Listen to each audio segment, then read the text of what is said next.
There is a small story by Khalil Gibran. The earth was newly created, and God sent the goddesses of beauty and ugliness to the earth. As they descended from heaven, they became covered with dust, so they thought they should bathe before going to the village. They entered a lake.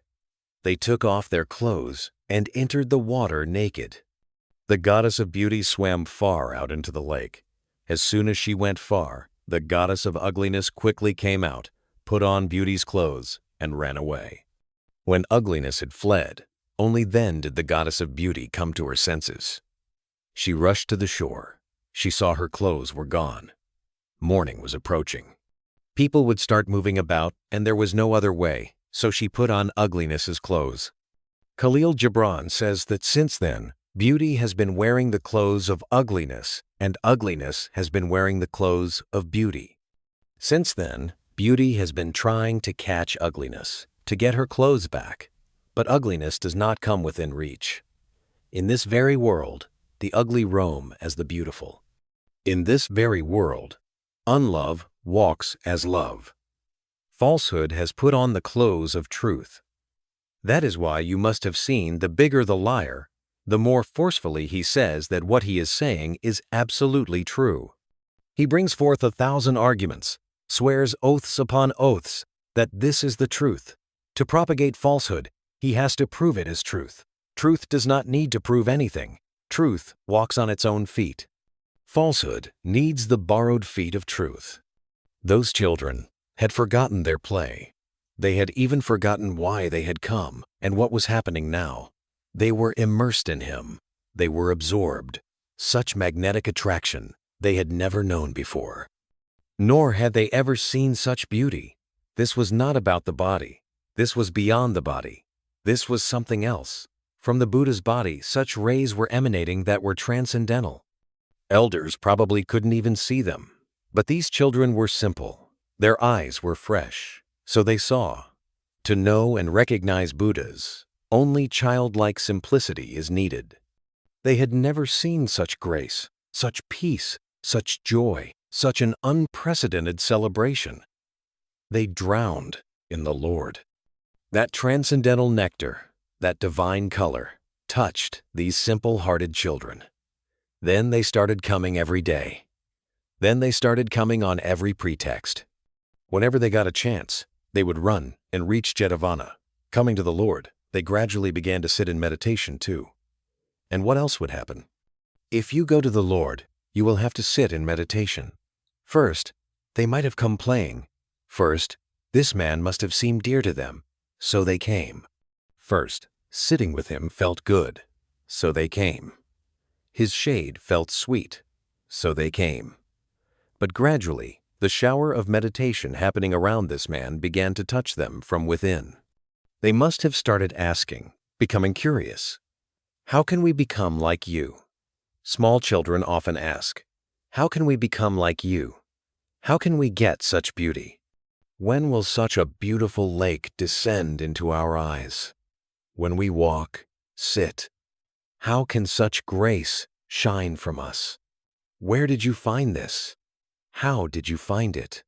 Curiosity arose, and then they began to sit in meditation too. Their simple faith was a sight to behold. Faith is of two kinds.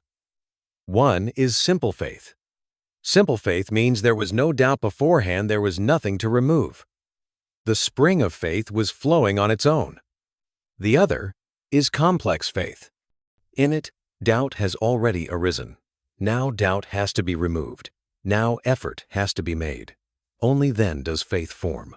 Small children often enter simple faith. But for adults, faith becomes a complex process. Doubt has awakened. Now what can they do? First, they have to fight doubt. First, they have to break it. First, they have to uproot it from its foundation. This undergrowth of doubt that has grown until it is removed, the roses of faith cannot bloom. Therefore, all energy is first spent fighting doubt, and only then does faith arise. This path is difficult. For small children, all this is simple. But we ourselves spoil those small children. If parents in the world were a little more understanding, We would never do anything with children that breaks their simple faith. We would tell them, protect this simple faith. Someday you will meet a person. Someday a moment will come when you will resonate with someone. And with the support of that simple faith, you will recognize a Buddha, a Jinnah, a Krishna, a Christ. We should not distort your faith, but we grab children by the neck. Before their simple faith can lead them into the expanse of life, before they can take refuge at the feet of some Buddha, we first impose false faith upon them. And when false faith is imposed, doubt is born. Understand this arithmetic well. Why does doubt arise in the world? Doubt arises because false faith is imposed in childhood. A child is playing. You say, "Come to the temple." The child asks, "Why?" "I am playing right now." "I am having fun." You say, "There will be even more joy in the temple." And the child feels no joy there at all. You are trying to teach faith, but the child is learning doubt. The child thinks, "What joy!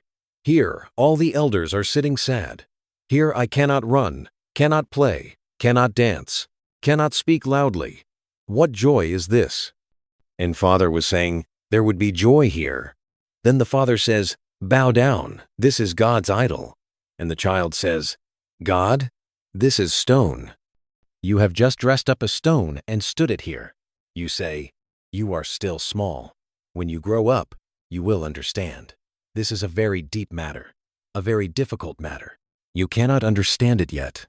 And you forcibly grab the child's neck and make him bow. You think you are creating faith in him, but actually you are creating doubt within him. The child bows his head, but inside he knows it is just a stone idol. Now, not only does he doubt this idol, he also doubts you. He doubts your intelligence. He thinks inwardly, "This father also seems somewhat foolish." He cannot say it now. He will say it when he grows up, when he has the strength in his hands, when he gains the power to throttle your neck.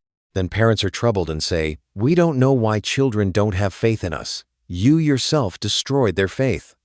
You made them do such things. You imposed such things on them that the child's simple heart broke. And the false faith you wanted to impose never took root. Behind it, doubt was born. False faith is never free from doubt. It gives birth to doubt. The child's eyes are fresh. He sees things clearly, what is and what is not. Now you say, "This is Gautama, the mother cow." The child says, "Gautama? Then this ox is he the father." It's a straightforward matter, a matter of logic. You say, "No, the ox is not the father. Only Gautama is." Now, the child begins to doubt you. If it is the mother cow, then the ox should be the father. And if the ox is not the father, then how is she the mother cow? You put a thread around the child's neck and say, "This is very sacred." The child sees that his mother was making this thread herself. So, how did it become sacred? When did it become sacred?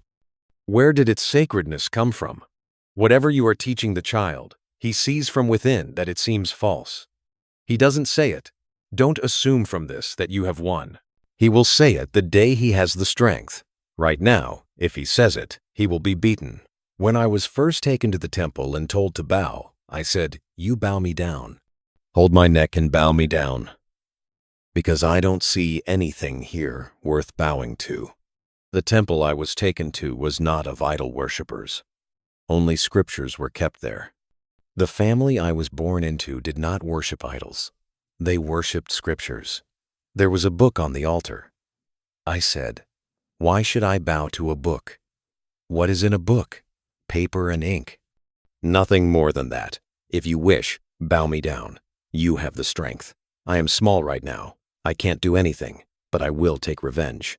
But I must say, I met very good elders. I was never forced to bow. They said, bow when you feel like it. Bow when you understand. After that, I was not even taken to the temple. And because of this, even today, I have deep respect for my elders. If I had been forced to bow, if pressure had been applied, not only would no faith have arisen toward that book, but disrespect would have arisen toward them too. I would have felt, these people are violent, and on the walls of their temple it is written, non-violence is the supreme dharma. They are being violent with a small child, forcing him to bow, and above it is written, non-violence is the supreme dharma. What kind of non-violence is this? 1,000 doubts would have arisen within me. But because they did not force me to bow, doubts did not arise. Remember, do not forcibly impose anything on anyone. The reaction to imposition is doubt, and once doubt arises, a great obstacle appears. When doubt becomes strong, even if you go to the Buddha, doubt will arise. One whose trust in his own parents is broken, his trust in existence is also broken.